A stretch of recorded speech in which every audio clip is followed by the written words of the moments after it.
ఇచ్చినటువంటి అవకాశాన్ని బట్టి దేవునికి ఎంతగానో స్తుతులు స్తోత్రములు చెల్లిస్తున్నాను. మరి మీరందరికీ కూడా మరొకసారి నిండా వందనాలు చెల్లిస్తున్నాను. దేవునికే మహిమ కలుగును గాక. మరి సరాసరి దేవుని యొక్క వాక్యములోనికి వెళ్దాము. మరి దేవుడు ఏమై ఉన్నాడో, తన ప్రజల పట్ల ఏ విధముగా ప్రణాళికను కలిగి ఉన్నాడో, ఆయన గొప్ప ఉద్దేశం ఏమై ఉన్నదో, ఎందుకంటే తన ప్రజలను ఏర్పరచుకున్నాడు. తన స్వరూపమున ఆయన ఏర్పరచుకొని ప్రజలందరూ కూడా ఆయననే సహాయము చేస్తున్నటువంటి దేవుడు ఉన్నాడు. కాబట్టి ఈ రోజు సేవకుడిగా నీకు నాకు మరి విశ్వాసిగా ఉన్నటువంటి ప్రజలందరికీ ఏ విధముగా ఆయన ఒక నిబంధనను దయచేస్తూ ఉన్నాడు, ఒక ధైర్యాన్ని దయచేస్తూ ఉన్నాడు. ఒక మాటలో చదువుకుందాం. ఎందుకంటే శ్రమలో ఉన్నటువంటి వారిని, ఇబ్బందుల్లో ఉన్నటువంటి వారిని దేవుడు ఏ విధముగా విడిపిస్తూ ఉన్నాడు. మనుషులను నమ్ముకుంటే అది వ్యర్థం అంటున్నాడు దేవుడు. కేవలం ఆయనను ఆశ్రయిస్తూ ఉంటేనే మనకు ఒక గొప్ప వెలుగు కలుగుతుంది అంటున్నాడు. ఈ రోజు ఒక లేఖనము చూసుకుందాము. అపోస్తుల కార్యములు 7వ అధ్యాయము 34వ వచనము ఒక మాట ధ్యానించుకుందాము. అపోస్తుల కార్యములు 7వ అధ్యాయము 34వ వచనంలో, ఐగుప్తులోనున్న నా ప్రజల దురవస్థను నేను నిదానించి చూచితిని, వారి మూల్గును వింటిని, వారిని విడిపించుటకు దిగి వచ్చి ఉన్నాను. రమ్ము, నేనిప్పుడు నిన్ను ఐగుప్తునకు పంపుదునని అతనితో చెప్పాను. హల్లెలూయా. చూడండి, దేవాది దేవుడు మనుషులు ఎక్కడ ఇబ్బందుల్లో ఉన్నారు, ఎక్కడ శ్రమలలో ఉన్నారు, ఎక్కడ రోగములతో బాధపడుతూ ఉన్నారు, ఎక్కడ వారి జీవితాలు చీకటిలో ఉన్నాయని మనుషులకు తెలియబడడం లేదు. గాని ఆ దేవాది దేవుడు, ఆ పరమ తండ్రి తానే ప్రజల దురవస్థను ఆయన చూసి ఆ పరలోకమును విడిచి భూలోకానికి వచ్చి సేవకులుగా నన్ను ఏర్పరచుకున్నటువంటి వారికి ఒక మాట చెబుతూ ఉన్నాడు. నేను వారి యొద్దకు నిన్ను పంపెదనంటున్నాడు. హల్లెలూయా, హల్లెలూయా. వారిని విడిపించుటకు ఆయన పరమును దిగి ఎక్కడికి రమ్మంటున్నాడు అంటే ఆయన కౌగిలిలోనికి ఆ ప్రజలందరినీ తీసుకోవడానికి నిన్ను అక్కడికి నడిపిస్తూ ఉన్నాడు. హల్లెలూయా. అలనాడు ఐగుప్తు దేశములో తన ప్రజలు ఏ విధముగా అయితే వారు పడుతున్నటువంటి ఆ బాధ, మోస్తున్నటువంటి ఆ భారము, వారు పడుతున్నటువంటి ఆ శ్రమలో, ఇబ్బందుల్లో ఉన్నటువంటి ఆ ప్రజల దురవస్థను ఒక మానవుడు చూస్తే హేళన చేస్తూ ఉంటాడు. ఒక మానవుడు వారిని దృష్టిస్తూ ఉంటే ఆయాస పెడుతూ ఉంటారు, వారు సంతోషపడుతూ ఉంటారు. కానీ సృష్టికర్త అయినటువంటి దేవుడు, నీ కొరకు నా కొరకు తన ప్రాణము పెట్టినటువంటి ఆ దేవుడు ప్రజల మూల్గులను చూస్తూ ఆయన ఊరుకుండే దేవుడు కాదు, మౌనముగా ఉండే దేవుడు కాదు ఆయన. ఎందుకంటే ఆలస్యము చేస్తూ ఉండొచ్చు కానీ ఏ బిడ్డకు కూడా ఎక్కడ కూడా అన్యాయము చేయనటువంటి ఆ సృష్టికర్త ఈ రోజు చెబుతున్నటువంటి మాట ఏమిటి అంటే, వారిని విడిపించుటకు ఆయన దిగి వచ్చి ఉన్నాడు. ఈ రోజు నీ శ్రమను చూస్తూ ఉన్నాడు, నీ ఇబ్బందిని చూస్తున్నాడు, నీ కన్నీరును చూస్తూ ఉన్నాడు, నీ రోదన చూస్తున్నాడు, నీ వేదన చూస్తూ ఉన్నాడు, నీవు పడుతున్నటువంటి ఆ ప్రయాసాన్ని చూస్తూ ఉన్నాడు, ఆ భారాన్ని భరిస్తున్నటువంటి నిన్ను చూసి ఆయన దిగి వస్తూ ఉన్నాడు నీ కొరకు. నీకు ఒక గొప్ప విడుదల దయచేయడానికి, ఒక గొప్ప ఆనందమును దయచేయడానికి, ఒక గొప్ప శక్తిని ఇవ్వడానికి. ఈ రోజు బలహీనముగా ఉంటే నీవు బాధపడుతూ ఉన్నావేమో, ఈ బలపరచలేనటువంటి స్థితిలో నువ్వు ఉంటూ ఉన్నావేమో, కానీ ఈ రోజు దేవుడు నిన్ను దృష్టిస్తూ ఉన్నాడు. చూడండి, మానవులను ఆయన అనుక్షణము దృష్టిస్తూ ఉన్నారు, కానీ ఈ రోజు దేవుడు నిన్ను పిలుస్తూ ఉన్నాడు. ఎందుకో తెలుసా? ఒక రోజు దేవుడు పిలిచాడు, అయ్యా నా ప్రజలకు అయ్యా వర్తమానం అందించాలి, నా ప్రజల కొరకు నేను ఏర్పరచుకున్నాను ప్రార్థన చేయడానికి అన్నప్పుడు ఒక వ్యక్తి అంటున్నాడు, అయ్యా నేను ఇప్పుడే పెళ్లి చేసుకున్నానయ్యా, అయ్యా నేను ఇప్పుడే పెళ్లి చేసుకున్నానని నేను రాలేను అంటున్నాడు ఒక వ్యక్తి.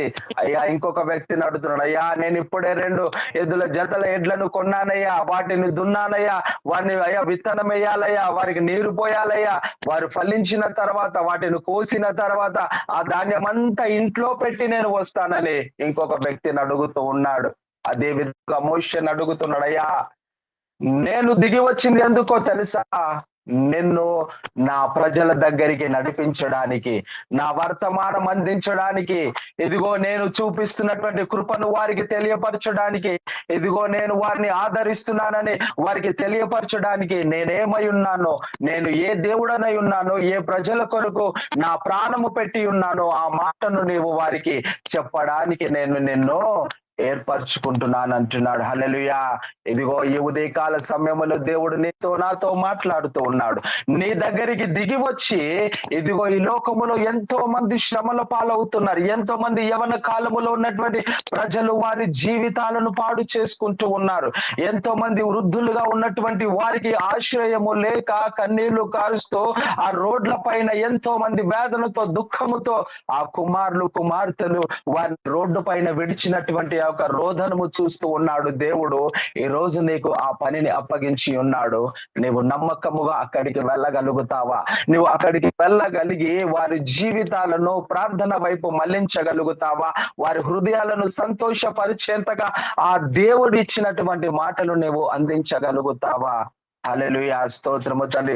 ఒక మాట చదువుకుందాం. కీర్తనకారుడు కీర్తనల గ్రంథంలో 106వ కీర్తనలో 44వ వచనములు అంటున్నాడు, అయినను వారి రోదనము తనకు వినబడగా వారికి కలిగిన శ్రమను ఆయన చూచెను. చూడండి, వారి రోదనము ఎవరికి వినబడది? మనుషునికి వినబడితే వాడు పెడచెవిన పక్కదారి వెళుతాడండి. ఈ రోజులలో ఒక మనిషిని ఏదైనా సహాయం అడుగుదామంటే ఆ మనిషి ముఖము చాటకుండా మరలా కనబడకుండా వెళుతూ ఉంటారు. కానీ దేవాది దేవుడే తన మానవుని యొక్క రోదనమును ఆయన విని ఆయన యొక్క శ్రమను ఆయన చూస్తూ ఉన్నాడు. ఈ రోజు మానవులు కూడా ఎంతో శ్రమ పడుతూ ఉన్నారు. దేని కొరకంటే ఈ లోకములో వారి జీవితాలను వారు సరి చేసుకునే విధంగా శ్రమ పడుతూ ఉన్నారు. కానీ ఇదిగో నా సహోదరుడు శ్రమలో ఉన్నాడు, అతనికి నేను ప్రార్థన చేస్తాను. నా సహోదరుడు శ్రమలో ఉన్నాడు, అతనికి నేను సహాయము చేస్తాను అనేటటువంటి ఒక ఆలోచనలు లేరు. కానీ నీ కొరకు నా కొరకు ఆ తండ్రి దగ్గర అనుక్షణము ప్రార్థన విజ్ఞాపన చేస్తున్నటువంటి ఆ యేసయ్యనే నీ శ్రమను నా శ్రమను గమనిస్తూ ఉన్నాడు. హల్లెలూయా. అందుకు ఒక పాట ఉంటది, చీకటిలో ఉన్న మా బ్రతుకులను వెలుగుగా మార్చిన దేవా, చీకటిలో ఉన్న మా బ్రతుకులను వెలుగుగా మార్చిన దేవా, నిజమైన వెలుగువు నీవే దేవా, నిజమైన వెలుగువు నీవే దేవా, ప్రతి మనుష్యుని వెలుగించుమయ్యా. చూడండి, నిజమైన వెలుగు ఎవరు అంటే ఆ దేవాది దేవుడే. ఈ రోజు అలనాడు ఐగుప్తు దేశంలో ఉన్నటువంటి ప్రజలను ఏ విధముగా దురవస్థలో ఉన్నారో ఆ ప్రజల ఇబ్బందులు శ్రమలు ఎవరు చూశాడంటే ఆ దేవాది దేవుడు చూశాడు. ఈ రోజు నువ్వు కూడా అదే స్థితిలో ఉంటే మానవులకు చెప్పకు. మానవులు చెబితే నిన్ను హేళన చేస్తూ ఉంటారు. నీ దేవుడు ఏమైనాడు? నీ దేవునికి ప్రార్థన చేస్తూ ఉన్నావే అనుక్షణము, ఆ దేవుడు నీకు జవాబిస్తలేడని వారు హేళన చేస్తూ ఉంటారు. కానీ ఇదిగో నీ కొరకు కునుకక నిద్రపోక అనుక్షణము నిన్ను దృష్టిస్తూ ఉన్నాడే ఆ దేవునికి నీ మొరను అప్పగించుము అంటున్నాడు. హల్లెలూయా, హల్లెలూయా. ఎందుకంటే ఆయన అంటున్నాడు, ప్రజలు ఏ విధముగా శ్రమలో ఉన్నాడో ఆయనను చూశాడు కానీ ఎవరు కూడా చూడలేదు. అదే కీర్తన మరి నిర్గమ కాండములో 15వ అధ్యాయంలో 16వ వచనంలో ఒక మాట రాయబడి ఉంటది. ఏమిటంటే, నీకు ఇచ్చినటువంటి ఒక బాధ్యత, ఈరోజు బాధ్యత దేవుడు అనుగ్రహిస్తూ ఉన్నాడు. ఆ బాధ్యతను పెడచెవిన పెట్టి సేవకులు ఎంతో మంది కూడా పక్కకు వెళుతూ అన్నాడు. నినివే పట్టణానికి వెళ్ళమన్నటువంటి ఆ దేవుడు యోనాకి ఇచ్చినటువంటి బాధ్యతను మరిచిపోయి ఎక్కడంటే నిద్రపోతున్నటువంటి స్థానములో ఉంటూ ఉన్నాడు ఆయన. అక్కడ అంటున్నారు వాళ్ళందరూ, ఓయి నిద్రపోతో. ఈరోజు మనుషుల చేత మనము ఓయి అనిపించుకోవద్దు, ఓ సేవకుడు అనిపించుకోవాలి, ఓ దైవజనుడు అనిపించుకోవాలి. ఎందుకంటే నీకు ఇచ్చినటువంటి స్థానం ఎలాంటిదంటే అనేక ప్రజల కొరకు నీవు విజ్ఞాపన చేయగలిగే స్థితిని దేవుడు ఇచ్చాడు. అనేక రోగముల కొరకు ప్రార్థన చేయగలిగే అధికారమునిచ్చాడు. అనేక ప్రజలకు రక్షణ మార్గమును తెలియపరిచేటటువంటి ఒక స్థానములో నిన్ను నిలబెట్టి ఉన్నాడు. కాబట్టి ఓయి అనేటటువంటి ఒక మాటను నువ్వు అనిపించుకోవద్దు, కానీ ఓ సేవకుడు అనిపించుకునేటటువంటి ఒక స్థానములో నీవు నిలబడాలి. నీవు నిలబడుతూ ఉంటే చూడండి, ప్రజల కొరకు ఏ విధముగా నీవు చూడండి, అక్కడ అంటే యెహోవా నీ ప్రజలు అద్దరి చేరు వరకు, నీవు సంపాదించిన ఈ ప్రజలు అద్దరికి చేరు వరకు నీ బాహుబలము చేత పగవారు రాతి వలె కదలకుందురు. ఆయన ప్రజలు ఎక్కడికంటే ఆ శ్రమలో నుండి, ఆ ఇబ్బందిలో నుండి బయటికి విడుదల కలిగేంత వరకు నీ జీవితంలో నీవు ప్రార్థన చేస్తూ ఉండాలి. దేవుని దగ్గర మొరపెడుతూ ఉండాలి. వారు ఏ శత్రువులైతే వారిని చూస్తూ హేళన చేస్తూ ఉన్నారో, వారి శత్రువులందరూ కూడా కూలే వరకు, అనగా దుష్టుడు కూలేంత వరకు నీవు నీ ప్రజల పక్షమున ప్రార్థన చేస్తూ ఉండాలి. అటువంటి గొప్ప అవకాశమును దేవుడు నీకు అనుగ్రహించి ఉన్నాడు. ఆ స్థితిలో నుండి నీవు కోల్పోకూడదు, ఆ స్థానములో నుండి నీవు పక్కకు జరగకూడదు. అలనాడు మోషే కూడా తనకు అప్పగించినటువంటి పనిని, తాను చేసినటువంటి పని ఏదంటే నమ్మకముగా దేవుని ఇల్లంతటిలో ఆయన చేసినటువంటి పరిచర్యను చూస్తూ ఉన్నాం. రోజు చక్కటి పరిచర్యనిచ్చాడు నీకు. నీ జీవితంలో నీ సంఘము కొరకు కావచ్చు, నీ ప్రజల కొరకు కావచ్చు, వారు పడుతున్నటువంటి శ్రమలు కావచ్చు. కొంతమంది చెబుతూ ఉంటారు, కొంతమంది చెప్పలేనటువంటి పరిస్థితుల్లో ఉంటారు. వారందరూ కూడా వారి కొరకు నీవు దివారాత్రములు నీవు ప్రార్థన చేస్తూ ఉండాలి, మొరపెడుతూ ఉండాలి. నీ ప్రజలు సమస్యల నుండి బయటికి విడుదల కలిగేంత వరకు, నీ ప్రజలకు ఉన్నటువంటి రోగాలలో నుండి స్వస్థత కలిగేంత వరకు నీవు వారి కొరకు విజ్ఞాపన ప్రార్థన చేస్తూ ఉండాలి, కన్నీటి ప్రార్థన చేస్తూ ఉండాలి. అందుకే అంటున్నాడు, అయ్యా నా ప్రజల దురవస్థను చూసి నేను ఆ పరము నుండి దిగి వచ్చి ఇదిగో నిన్ను పంపుతున్నానని ఈ రోజు నీకు దేవుడు సెలవిస్తూ ఉన్నాడు. హల్లెలూయా, హల్లెలూయా. ఒక మాట చదువుకుందాం. మొదటి తెస్సలోనిక పత్రిక 2వ అధ్యాయము 1వ వచనము. ఎందుకంటే సేవకులుగా మరి ఆ రోజు మరి మోషే అయితే దైవజనుడు వెళ్ళి ఉన్నాడు, ఆ ప్రజలందరినీ కూడా నడిపించి ఉన్నాడు. మరి ఈ రోజు కూడా మన ప్రభు అయినటువంటి యేసుక్రీస్తు ఏ బిడ్డలకు ఎటువంటి ఆపద రాకుండా, ఎటువంటి ఇబ్బందులు కలగకుండా, ఎటువంటి రోగములు కలగకుండా, ఎటువంటి శ్రమలు కలగకుండా తానే ఆ కలవరి సిలువలో నీ కొరకు నా కొరకు ప్రాణము పెట్టి, నీ రోగముల కొరకు, నీ శ్రమల కొరకు ఆయన తన యొక్క రక్తమును కార్చి ఆ కలువరి సిలువలో తన ప్రాణాన్ని త్యాగము చేసినట్టుగా చూస్తూ ఉన్నాడు. ఈ రోజు మరి స్వార్థికులుగా కావచ్చు, సేవకులుగా కావచ్చు, దైవజనులుగా కావచ్చు, నీకు నాకు ఇచ్చినటువంటి బాధ్యత ఏమిటో ఒక మాట చదువుకుందాం. పౌలయ్య ఎంత శ్రమ పడుతూ ఉన్నాడో ఒక మాట చదువుకుందాం. 2వ తెస్సలోనిక రాసిన పత్రిక, మొదటి తెస్సలోనిక రాసిన పత్రిక 2వ అధ్యాయము 1వ వచనం.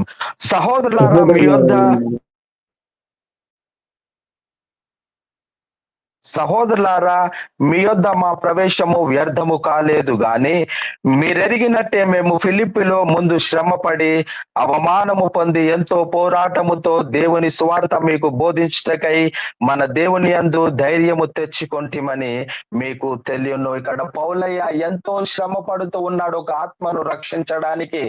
వారి దగ్గరికి ప్రవేశించడానికి ఎంతో ఇబ్బందులు పడుతూ ఉన్నప్పటికీ కూడా, ఆయన రాళ్ల చేత కొట్టబడుతున్నప్పుడు కూడా, ఆయన నడుస్తున్నటువంటి మార్గాలలో ఎన్నో ముళ్ళ కంపలు ఉన్నప్పటికీ కూడా ఒక ఆత్మ దగ్గరికి ఆయన వెళుతూ ఉన్నాడు. ఎంతో శ్రమ పడుతున్నాడు, ఎంతో ఇబ్బంది పడుతూ ఉన్నాడు. తన ప్రాణాన్ని కూడా లెక్క చేయకుండా ఆయన సువార్తను ప్రకటిస్తూ ఉన్నాడు.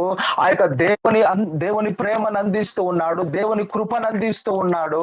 అక్కడ ప్రజలు రక్షణ లేని వారికి కూడా, ఆ యొక్క ప్రజలకు ఆనందం లేని వారు కూడా, సంతోషం లేని వారికి కూడా ఆయన ఎంతో శ్రమ పడుతూ, ఇబ్బంది పడుతూ, అవమానము పడుతున్నప్పటికీ కూడా, నిందల పాలు పడుతున్నప్పటికీ కూడా ఆయన ఎక్కడ మాత్రము ఆ సువార్తను చెప్పకుండా, ఎక్కడికి వెళ్లకుండా కూడా ఆయన ఇంట్లోనే కూర్చొని ఉండలేకుండా పోయాడు. ఎందుకో తెలుసా? ఒక రోజు ఆయన పాపిగా ఉన్నప్పుడు ఆయన ఆ పాపాలను క్షమించినటువంటి దేవుడు ఆ యేసుక్రీస్తు ప్రభు దర్శనమును చూసిన తర్వాత, ఇదిగో నా ప్రభు నా కొరకు ఇంత శ్రమ పడ్డాడా, ఇంత ఆ కలవరి సిలువలో రక్తమును కార్చాడా నా కొరకు నా ప్రాణాన్ని ఆ అగ్ని ఆదు పొరుగు చావదు అనేటటువంటి ఒక స్థానములో పడవేయబడకుండా ఇదిగో ఈ రోజు నన్ను రక్షించాడా.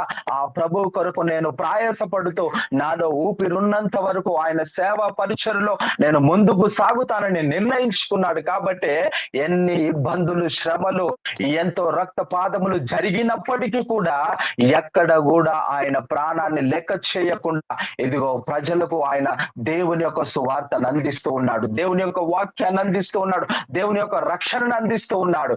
ఈ రోజు కొద్దిపాటి శ్రమ కలగగానే సేవకులు పడిపోతూ ఉన్నారు. కొద్దిపాటు అవమానము పడగానే అవమానమును తలంచుకొని ఇంట్లోనే కూర్చు ఉంటున్నారు. కానీ ఇదిగో నా కొరకు నా ప్రభువు ఎంతో అవమాన పడ్డప్పటికీ కూడా నా ప్రాణాన్ని రక్షించాడే, నాకు నాకు ఆనందాన్ని ఇచ్చాడే, రక్షణనిచ్చాడని ఈ యొక్క సేవకుడు కూడా జ్ఞాపకం చేసుకోలేకపోతున్నాడు. ఏ విశ్వాసి కూడా జ్ఞాపకం చేసుకోలేకపోతూ ఉన్నాడు. అయ్యో నా సేవకుడు ఎంత శ్రమ పడుతూ నా దగ్గరికి వచ్చాడే అని చెప్పేసి కూడా ఎవరు కూడా అటువంటి ఆలోచనల లేకుండా పోతూ ఉన్నారు. కానీ పౌలయ్య జీవితమును మనము జ్ఞాపకం చేసుకుంటే ఈ జీవితము సరిపోదు. ఎందుకంటే ప్రభు అయినటువంటి యేసుక్రీస్తు వారు అటువంటి పరిచయను ఆయనకు అప్పగించి ఉన్నాడు. ఈ రోజు అదే యేసయ్య నీకు కూడా అటువంటి పరిచయను అప్పగించి ఉన్నాడు.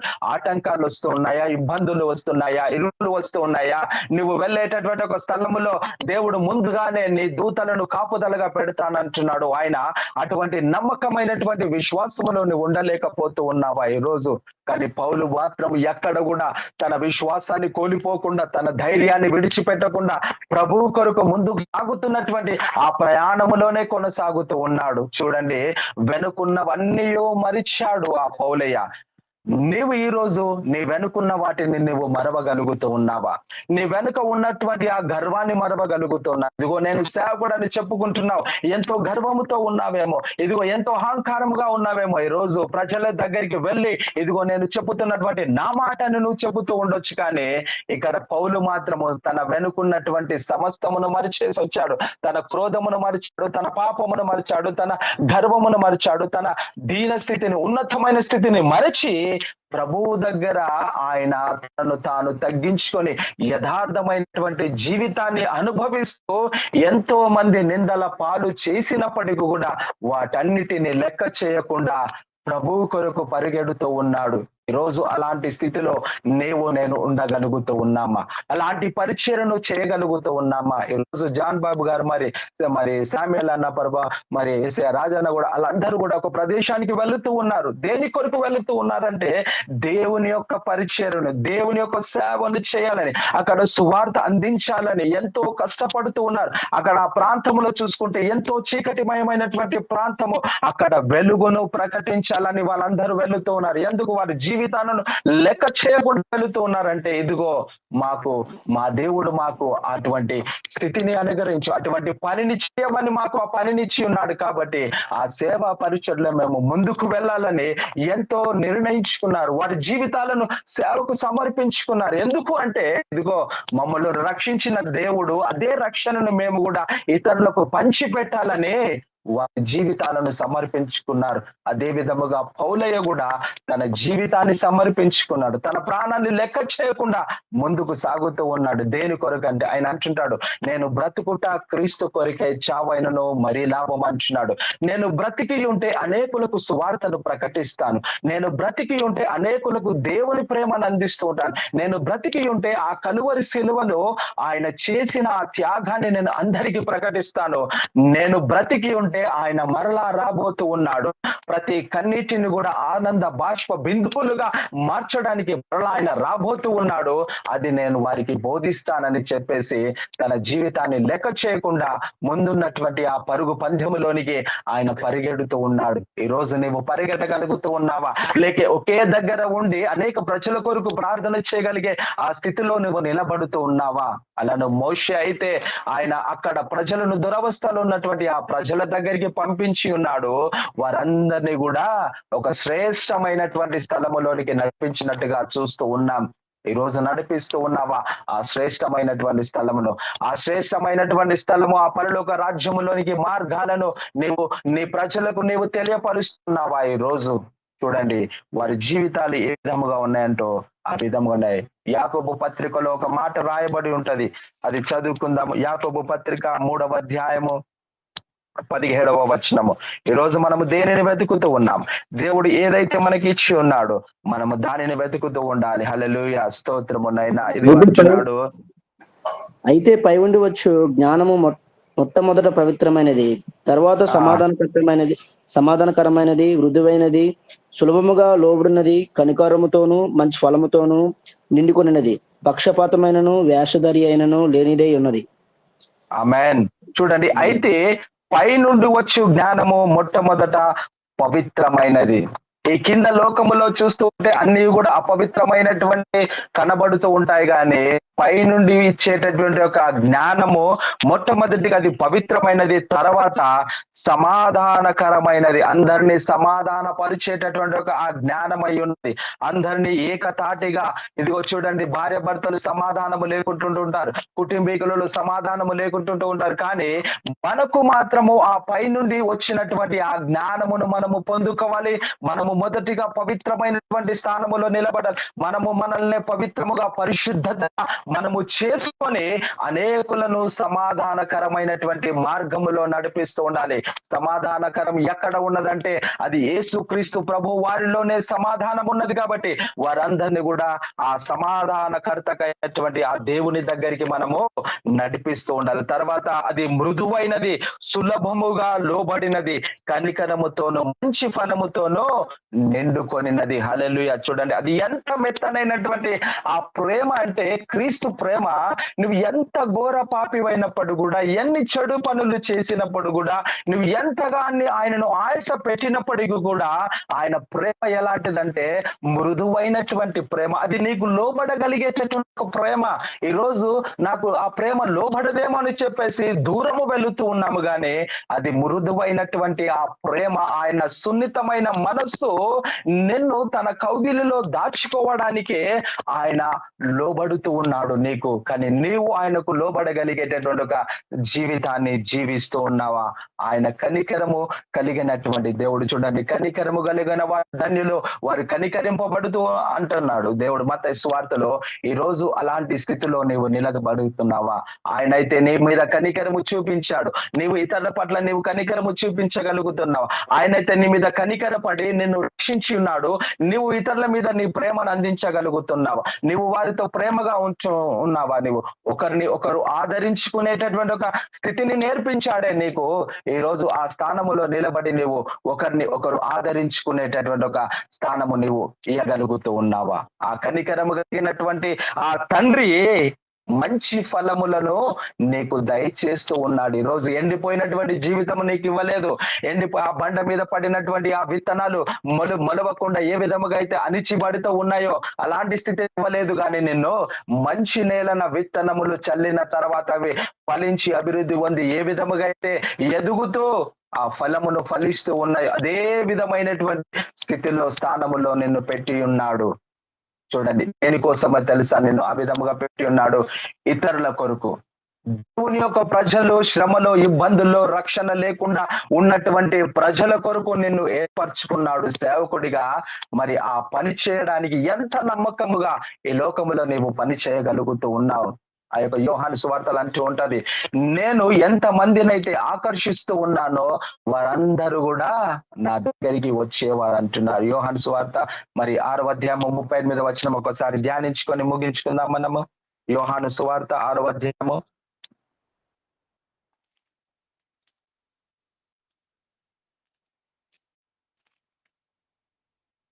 అని అంటున్నా, నా ఇష్టమును నెరవేర్చుకొనుటకు నేను రాలేదు, నన్ను పంపిన వాని చిత్తము నెరవేర్చుటకే పరలోకము నుండి దిగి వచ్చి తిని. దేవుని ఇష్ట ప్రకారములానండి. దేవుడు ఏదైతే నన్ను పంపిన వాని చిత్తము నెరవేర్చుటకే, ఎవరైతే పంపించి ఉన్నారు, ఈ రోజు దేవుడు నిన్ను పంపించి ఉన్నాడు కాబట్టి ఆయన చిత్తమును నెరవేర్చుటకు ఈ లోకములో దేవుని యొక్క పనిలో నీవు ఉండాలి.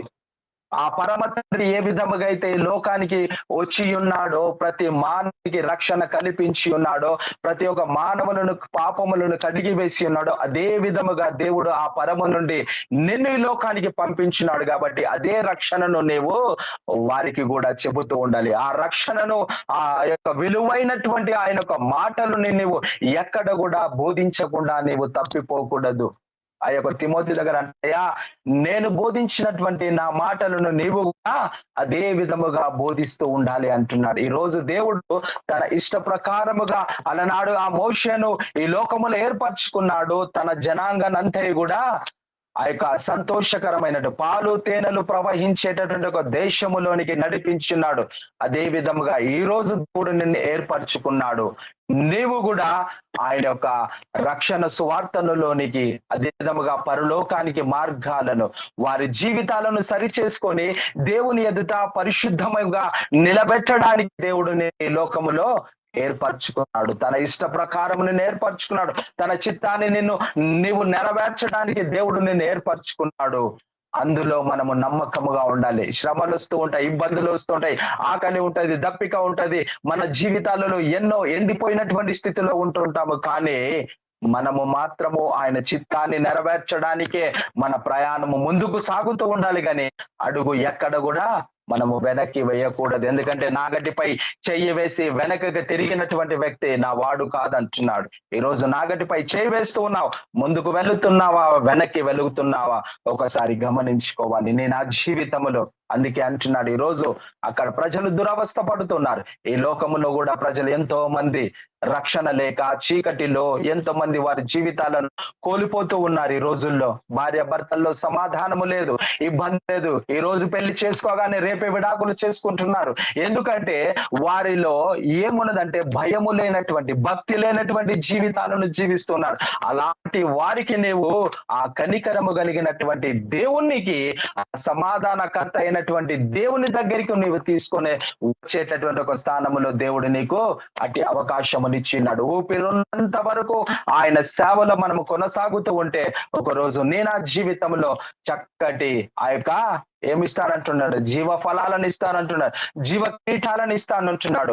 వాటి కొరకై ముందు మనము పరిగెడుతూ ఉండాలి నేను ఆ జీవితంలో. కాబట్టి ఈరోజు నీకు నాకు చక్కటి సేవకునిగా అభిషేకించి ఉన్నాడు, కాపరిగా అభిషేకించి ఉన్నాడు. ఏ గొర్రె కూడా ఎక్కడ తప్పిపోకుండా ఆ దేవుని యొక్క మందలోనే వాటన్నిటిని మనము ఆ యొక్క కాపుదలను, ఆ భద్రతను వారికి అనుగ్రహిస్తూ మంచి దేవుని యొక్క మేత కలిగినటువంటి ఆహార ఆత్మీయ వాక్యములను వారికి అందిస్తూ ఉంటే ఆ కంచె దాటి రాకుండా మనకు వారికి ప్రార్థన నేర్పిస్తూ ఉండాలి. దేవుని యొక్క మాటలను అందిస్తూ ఉంటే వారు ఎక్కడ కూడా త్రొట్టిల్లకుండా పడిపోకుండా అలాంటి స్థానములో నిన్ను పెట్టి ఉన్నాడు. కాబట్టి ఈరోజు నమ్మకమైనటువంటి స్థితిలో, నమ్మకమైనటువంటి జీవితంలో మనము అనుభవించే వారముగా ఉండాలి. హల్లెలూయా. ఈ రోజు నేను ఆ జీవితంలో దేవుడు చూస్తున్నది ఏమిటంటే ఆ నమ్మకత్వం. నువ్వు ఎంత విశ్వాసంగా ఉన్నావు, ఎంత నమ్మకంగా ఉన్నావు, నేను నా ప్రజలను నీకు అప్పగించి ఉన్నాను, వాళ్ళని ఏ విధముగా మేపుతూ ఉన్నావు, ఏ విధముగా కాస్తూ ఉన్నావు. చూడండి, ఈ రోజులలో ప్రతి ఒక్క సేవకుడు కూడా బయట చూసుకుంటే వారి దగ్గర నుండి పిండి పీడించి వారి దగ్గర నుండి తీసుకుంటూ ఉన్నారు. కానీ వారికి చక్కనైనటువంటి లేఖనాలను, దేవుని యొక్క మాటలను, బలపరిచే మాటలు, దృఢపరిచే మాటలు, వారు సత్యమైనటువంటి ఆ మార్గంలో నడవగలిగే మాటలను అందించలేకపోతూ ఉన్నారు. కానీ దేవుడు నిన్ను ఏర్పరచుకున్నాడు. నీవు పరిశుద్ధ గ్రంథమును పట్టుకున్నావు. ఆ పరిశుద్ధ గ్రంథములో ఉన్న మాటలని నీవు బోధిస్తూ వారిని బలపరుస్తూ, ఇదిగో వారిని కూడా ఆ దేవుని ఎదుట పరిశుద్ధముగా నిలబెట్టగలిగే స్థానమును దేవుడు నీకు అనుగ్రహించినాడు. కాబట్టి ఈరోజు మోషే ఎంత నమ్మకముగా పని చేసినాడో అదే పని పౌలయ్య కూడా నమ్మకముగా చేసి ఉన్నాడు. అదే రీతిగా నీవు కూడా ఈ లోకములో నమ్మకముగా ఆయన పని చేయాలని కోరుతూ ఉన్నాను. దేవుడి కొద్ది మాటలు దీవించును గాక.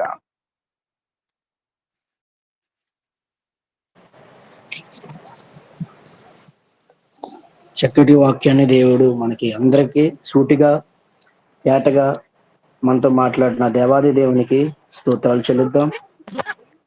మన పితరులను దేవుడు ఎంతగానో శ్రమలో ఉన్నప్పుడు విడిపించి ఆ యొక్క ఐగుప్తు దేశంలో ఎన్నో బాధలతో ఉన్నప్పుడు ఆపత్కాలంలో దేవుడే మనకు సహాయకుడు, ఆశ్రయాన్ని కలిగించేవాడు, రోదనలను ఆలకించి జవాబునిచ్చి శ్రమల్ని ఆయన చూచే దేవుడని, దేవుడు ఎంతగానో మనతో సూటిగా మాట్లాడిన మాటలను బట్టి ఓయి ఓయి అనిపించుకోకుండా మంచి దాసుడిగా అనిపించుకోవాలని దేవుడు ఎంతగానో మనతో సూటిగా మాట్లాడిన బట్టి ప్రజల పక్షమున ప్రార్థన చేయువారిలాగా వారి అద్దరికి మనం చేరేలాగా వారికి శ్రమలను మనం పట్టించుకొని వారి కొరకు విజ్ఞాపన చెల్లించేలాగా దేవుడు ఎంతగానో సూటిగా మనతో మాట్లాడిన మాటలను బట్టి, అలాగే మన యొక్క అపోస్తుడైన పౌలయ్య గారి పరిచర్య కోసము, సువార్త కోసము, ఆయన యొక్క శ్రమల కోసము, సువార్తలో జరిగే ఎన్నోమైన శ్రమల కోసము గర్వమును అహంకారమును మరిచి వెనుకున్నటి మరిచి ముందున్న వాటి కొరకే